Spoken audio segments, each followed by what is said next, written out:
Hello everyone, this is CA Payal Shrimal from panoramic education और हम कर रहे हैं हमारा इंगेजमेंट स्टैंडर्ड 46 डे चैलेंज।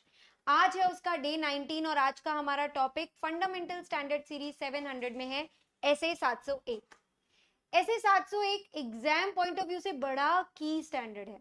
वैसे इसका नाम ही की ऑडिट मैटर्स रिपोर्ट में कम्युनिकेट करना है। तो सबसे पहले तो समझने की बात यह आती है कि की ऑडिट मैटर्स होते क्या है। आपको भी समझा दूं क्योंकि आपको ही पेपर में ये समझाना है कि की ऑडिट मैटर होता क्या है।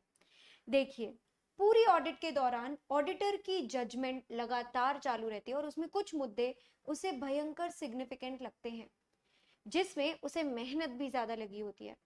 वो सिग्निफिकेंट अटेंशन वाले एरियाज को जरूर उसने मैनेजमेंट टीसीडब्ल्यूजी से बात किया होता है।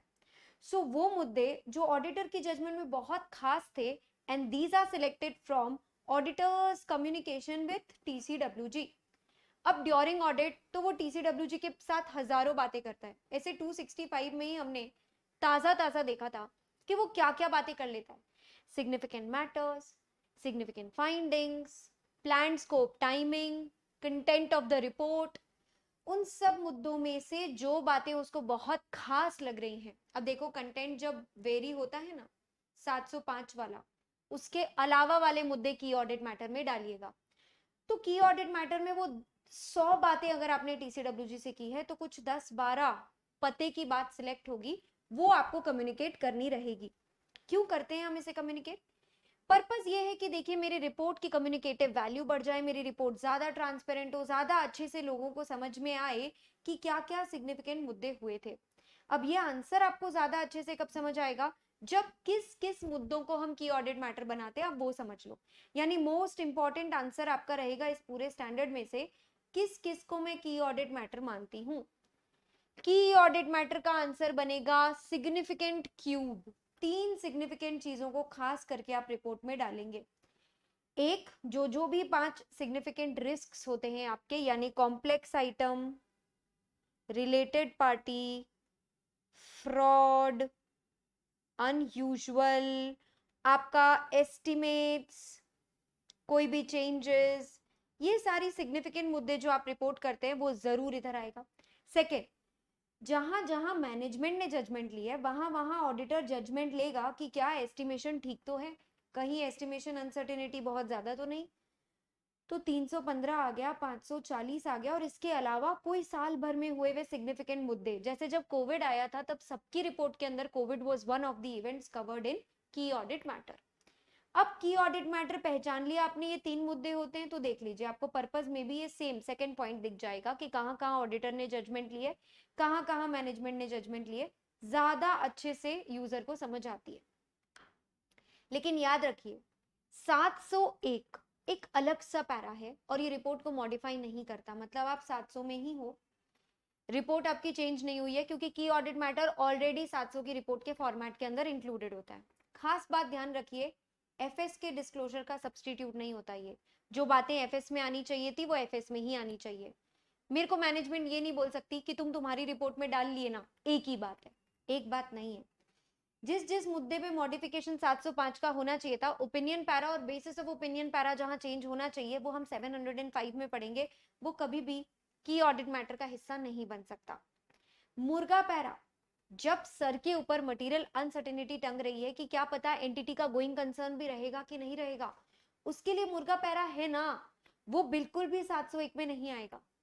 एंड अगर मुझे किसी पे सेपरेट ओपिनियन देना है, यानी मुझे लग रहा है इन्वेंट्री खराब है या मुझे कुछ और लग रहा है खराब है, तो भी मुझे 705 में ही जाना पड़ेगा। मैं 701 में उसका कोई उपाय नहीं कर पाऊंगी। 701 सारी लिस्टेड कंपनीज के लिए मैंडेटरी है। मैम अगर मेरे पास कुछ नहीं रहा सिग्निफिकेंट सिग्निफिकेंट सिग्निफिकेंट रिपोर्ट करने के लिए, तो भी मुझे पैरा डालना पड़ेगा। यस, पैरा डालोगे, पैरा के नीचे लिख दोगे we have nothing to report, लेकिन पैरा जरूर डालोगे। नील रिपोर्ट ही फाइल क्यों ना करनी पड़े, की ऑडिट मैटर जरूर आएगा। लॉ जब कहेगा तब की ऑडिट मैटर डालना पड़ेगा, जब ऑडिटर का मन करेगा सर्कमस्टांसेस में तब डालना पड़ेगा की ऑडिट मैटर। लेकिन याद रखें, जब आप रिपोर्ट में हाथ खड़े करके कह देते हैं we don't express an opinion, जब तुम ओपिनियन ही नहीं दे रहे हो तो फिर बाकी की चीजें रिपोर्ट में डालने का क्या फायदा, क्यों देना है की ऑडिट मैटर। अब की ऑडिट मैटर में क्या 3 चीजें आती है, ये खास करके मोस्ट इंपॉर्टेंट आंसर हमने याद कर लिया। अब मैं फाइनली आपको एग्जांपल्स दे देती हूँ। जैसे रेवेन्यू एक बड़ा सिग्निफिकेंट रिस्की एरिया होता है, बड़ा कॉम्प्लेक्स मैटर होता है और बड़ी जजमेंट रिक्वायर्ड होती है इसके अंदर। तो मोटा मोटी रेवेन्यू कैसे ऑडिट किया है ये जरूर की ऑडिट मैटर का हिस्सा बन जाता है। टैक्स, फाइनेंशियल इंस्ट्रूमेंट्स की वैल्यूएशन, ये सब दूसरे एग्जांपल्स हो गए आपके इसमें। अब मैम रिपोर्ट में की ऑडिट मैटर कैसे एड्रेस होता है, ये लास्ट टॉपिक करके हमारा 701 खत्म होगा।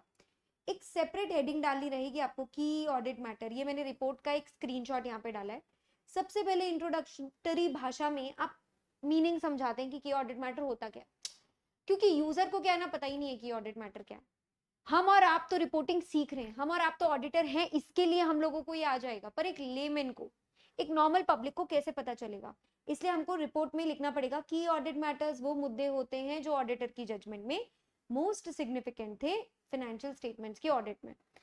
दूसरा पॉइंट जो की ऑडिट मैटर में आएगा, नो सेपरेट ओपिनियन। भाई मेरा यूजर तो तगड़ा है, जैसे ही वो ओपिनियन और बेसिस ऑफ ओपिनियन के नीचे की ऑडिट मैटर देखता है, उसका दिल जोर से धड़कने लगता है, उसे डर लगने लगता है कि कहीं इस पर ऑडिटर ने रिपोर्ट सड़ा तो नहीं दी, कहीं ये इन्वेंट्री के बारे में जो की ऑडिट मैटर आया है इन्वेंट्री गलत तो नहीं।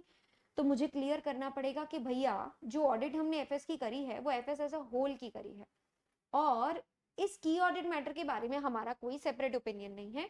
यदि हमने ओपिनियन पैरा में अनमॉडिफाइड ओपिनियन दिया है, अच्छा ओपिनियन दिया है, तो इस विषय में भी हमारा सेम ही ओपिनियन है।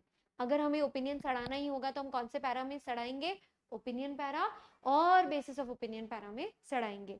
तो ये की ऑडिट मैटर कैसे ड्राफ्ट करना है, इसकी इंट्रोडक्टरी भाषा कैसी है, रिसेंट में पूछा गया है। अब इसके नीचे एक पैरा ऐड हो जाता है जिसमें आप की ऑडिट मैटर डिस्क्राइब करते हो कि क्या मुद्दा है, जैसे रेवेन्यू रिकॉग्निशन एक्सप्लेन कर दोगे। उसे की ऑडिट मैटर क्यों माना? क्योंकि शायद एस्टिमेशन अनसर्टेनिटी बहुत ज्यादा थी, और फिर ऑडिटर ने उसमें क्या ऑडिट प्रोसीजर्स किए ये खास करके हमें एक राइट कॉलम बना करके देना पड़ता है रिपोर्ट के अंदर। अगर कोई की ऑडिट मैटर नहीं है तो बस हम लिख देंगे we have determined that there are no key audit matters to communicate. ये पैरा भी इस पैरा के बाद ही आएगा, ठीक है? तो ये फर्स्ट पैरा बन जाएगा आपका, उसके बाद सेकंड पैरा में या तो ये आ जाएगा या फिर ये आ जाएगा। इस तरीके से आपकी रिपोर्ट की थोड़ी कम्युनिकेटिव वैल्यू बढ़ जाती है। इसके साथ हमारा खत्म होता है 701। होपफुली आप साथ में कंसिस्टेंटली रिवाइज करते जा रहे हैं। अगर आपको कोई भी डाउट्स आता है तो do let us know in the comment section. मिलते हैं कल बहुत ही फंडामेंटल स्टैंडर्ड के साथ 705। All the best, bye bye, take care.